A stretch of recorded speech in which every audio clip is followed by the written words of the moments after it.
Now we have a lot greener of a map, and a good start right off the bat for Steve. He brings his villagers right here instantly to this berry pickers, and the villagers for the Mistaa are going to go out here to this storehouse. And Steve says that he is going to be getting a new computer in a few weeks, but he was able to get off starting here right off the bat. Now he goes out to the hunt here, so he moved off of berries onto this hunt, and the Mistaa went straight out to the storehouse here, building a storehouse here and getting this hunt.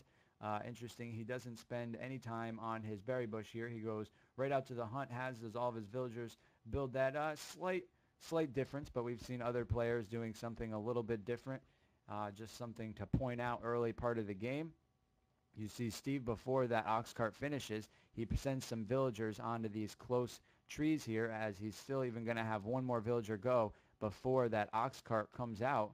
So that is his opening strategy for the Babylonian civilization, probably one that everyone should take note of, because I'm sure he's played this civilization more than most of us out there have. So that's something that he builds a few villagers instead of starting with that storehouse. Sometimes it's probably our instant reaction just to go and instantly build the storehouse type of unit, which in this case is the ox cart, right away and send it out to that wood line. But here he is even keeping close to these trees around his base, which now one is kind of waiting there to make the ziggurat, and he is going to start out with no military facilities. Right off the bat, he's going to age up, and we see the Mistaa is getting a few houses down here early.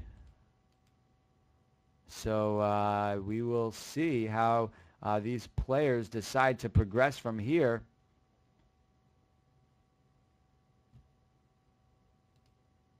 Sparky is in taking some screenshots, watching. I'm not sure if that means he left or not yet, or what the deal is, but interesting to see a few houses go down right off the bat here for the Mistaa. I don't quite know what that strategy is going to be playing out for, but the ziggurat almost completed here. As soon as that ziggurat is almost completed, you see he moves his villagers off of this close wood resource here that's a little spread out, moves it to the wood line here, and back up to the Mistaa's base. We see that barracks being completed now, as well as that age upgrade just started, so he's a little bit behind in that age upgrade. A little bit strange, he built these houses a little early. I don't know if he intended to do that or what, but he's done it, and now this barracks is going up, as well as an archery range is going to be going up for Steve.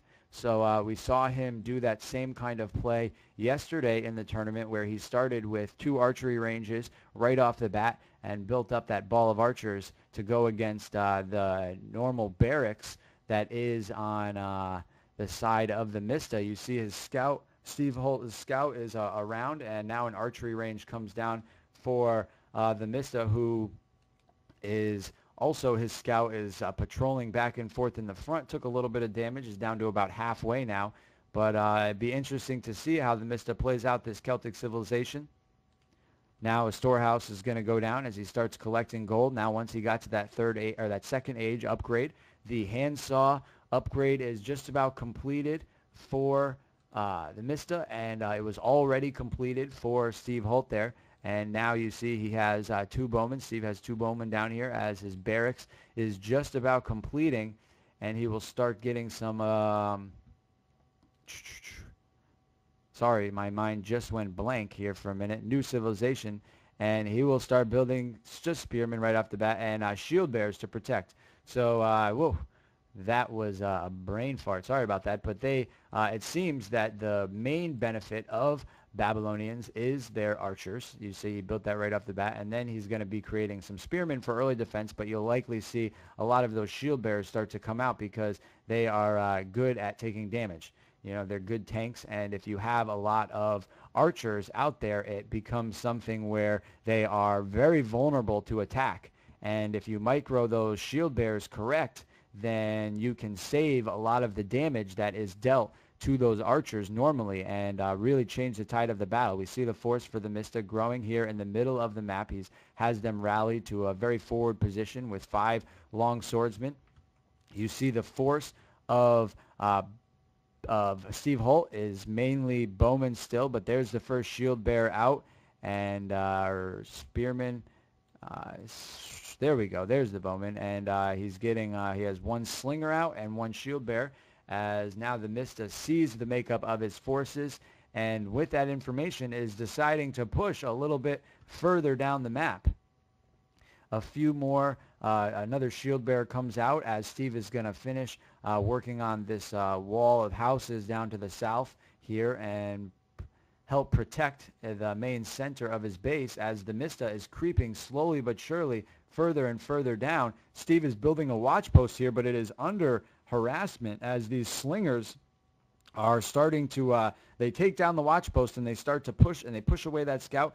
Now we see slingers coming in against these bowmen, and they can do decent damage to those bowmen, but there is quite a bit larger force there, and the Mistaa needs to repopulate a little bit more and reinforce this a little bit more. We see 28 villagers for iamStevenHolt and 25 for the Mistaa, but the Mistaa has a little bit more military here. The reinforcements being at home for StevenHolt is his only benefit. Now a Lancer comes onto the field. Mistaa is going to run into the city streets with his long swordsman, engaging those shield bearers, and the bowmen are in the back really doing a number on that front line of shield bearers, but the Mistaa in this choke position, I don't know if that was the most beneficial place to attack. More reinforcements are coming down the way, but the Mistaa is forced to return back to his, the safety of the middle part of his map, and Steve is not going to press his advantage at the moment, is content to kind of turtle up here.